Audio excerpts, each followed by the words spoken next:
Unlike Akina, I did not know this senior at all when he approached me to advise the senior project, but Rodney wanted to make 2D retro pixel art RPG inspired by Pokemon and Earthbound, and those are like some of my favorite words in existence. And so I was super excited to see if I could help Rodney realize this vision, and I'm so happy I did. Because getting to know Rodney and work with him on this project, he's shown like such an incredible amount of creativity and determination and passion, and just those of you who are in games, I know how often unforeseen technical problems can crop up, and boy did they, right? But you stuck to it, and you saw your vision through, and I'm just like super proud of you. So give it up for Rodney Johnson.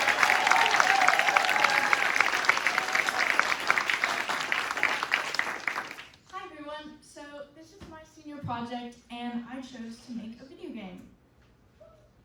Akina, how do I get the speakers out? Oh, please give it up for Senior Rodney Johnson.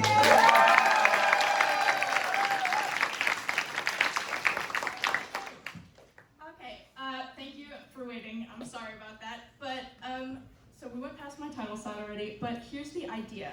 I came up with the project at the end of my junior year, knowing I wanted to make a game, or at least part of it, and I ended up making the first chapter of a full game for my senior project. When it came time to start fleshing out my idea this year, I knew the basics of what I wanted. A very key component to what I wanted to put in my game were collectible items. I love collectibles in every game I play, and I wanted to put a fun spin on whatever I was going to make. Next, I decided the genre of the game would be sci-fi horror. I love sci-fi horror, and I think it really allows for a rich story-based game. Speaking of story-based, I knew I wanted lots of dialogue and a very clear progression of a story with many different connecting scenes. A couple parts of the game are even completely visual novel-based, meaning part of it is just reading. Lastly, I knew I wanted to make a pixel-style game. I grew up with Pokemon, and recently I've been playing One Shot, and I just adore the style of those games, so I really wanted to base my art off of that. I haven't really worked with pixel art before, so that was kind of new and fun to navigate. All right, next was planning. Now that I knew what I wanted to do, I had to figure out how it was all going to work. I started by doing some sketching, mostly of my characters, but I also did some of items and the UI layout. Pictured above are sketches of two of my main characters, Ace and Sienna, and these were just initial mock-up sketches. I have final ones later. Next was mapping. I had to map the entire layout of the game, or the rooms wouldn't connect in a way that made sense.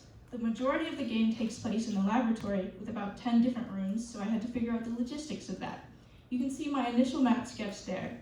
It ended up being a little bit different without hallways, but it's basically still the same. The last bit of planning was outlining and scripting the dialogue. First, I outlined what every scene of the game would look like. Then I went in and actually wrote the script, but not the coding kind, so that the characters could talk with each other and to the player. Creating. There was a ton of art that went into this game. It was probably the most time-consuming part. To start off, I wanted character portraits with different emotions, so the characters could have some variation. There are 7 emotion portraits for each of the 3 side characters, so that's 21 different emotion sheet portrait things. You can see like what a full sheet of one character looks like, and then I slice that into different ones and put it into the portrait that you can see. We'll go right through the dialogue.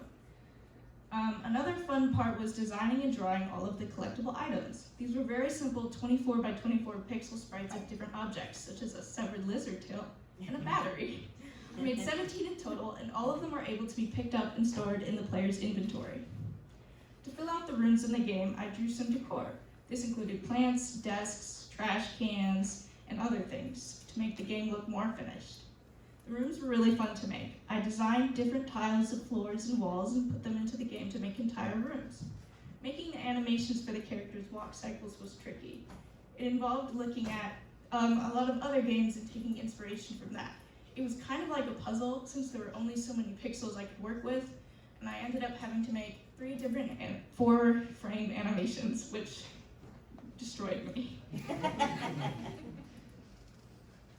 Coding and the advising process. So I had a little coding experience before this, and I've been going to coding and game design camps ever since I was little, but I never learned much C#, which is the coding language I used for this game.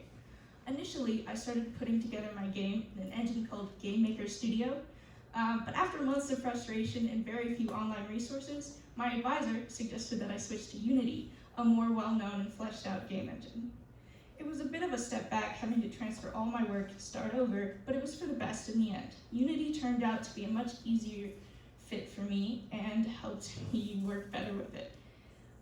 Since I don't know much coding, my advisor was kind enough to find me online resources or sometimes even write a whole tutorial himself for me to follow specifically, which made things go so much smoother since I could never find good resources on my own.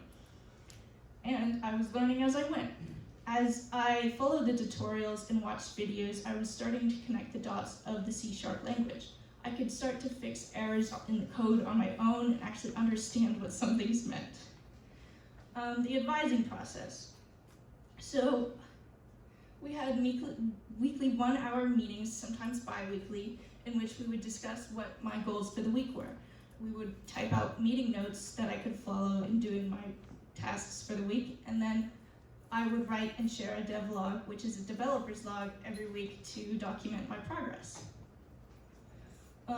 Shout out to Sean. I could not have done this project without him. He was so incredibly helpful. I'm so happy that I chose him as my mentor and he accepted me.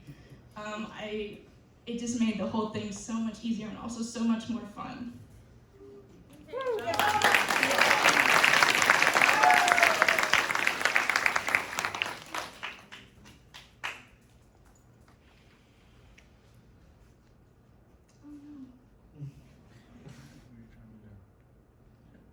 Okay, putting it all together. So now I had to put it all together. This was pretty rough for me personally. There was a written component, which was the devlog. Every week I wrote what I had to do and I wrote a summary about how I felt doing it. Then at the end I compiled all of my entries to make one big giant devlog with my entire journey throughout the year, which is weird reading back now what I did on like week 1. As for my research, it was a little unconventional. There weren't exactly books I could read, but it was mostly YouTube tutorials and Sean's tutorials and lessons during our meetings. One really fun thing I got to do was play games for my research. Specifically, I played One Shot, which is a lovely indie game that revolves around saving the planet with the sun. This game specifically has a ton of collectible items, and I based some of mine off of those and the mechanics, so it was a lot easier for me to put it into my own game. Recording a demo. So I had some problems with this.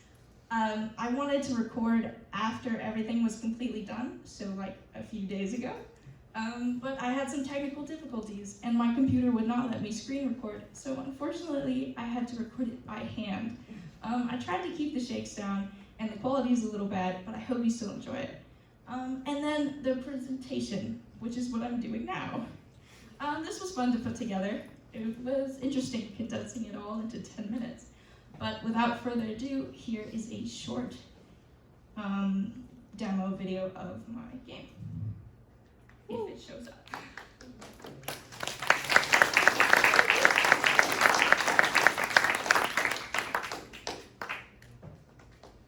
You would think I would be better with technology after making a video.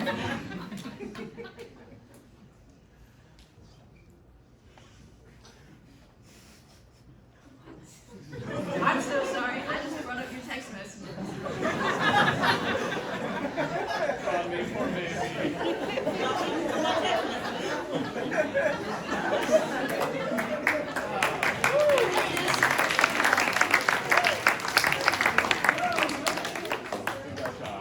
There it is. And the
thank you. Very regrettably, we only have time for one question. Okay. So, think if this is the question to get for this amazing project. Does someone have the question that needs to be answered? Yes. I saw it mentioned Ace was talking to Friend. Is that the player character? So the player character is actually called Friend. I wanted this to be like androgynous and also like interpreted in any way so the actual person playing could relate to the character. That's why they have purple skin and like kind of a midway haircut. Thank you.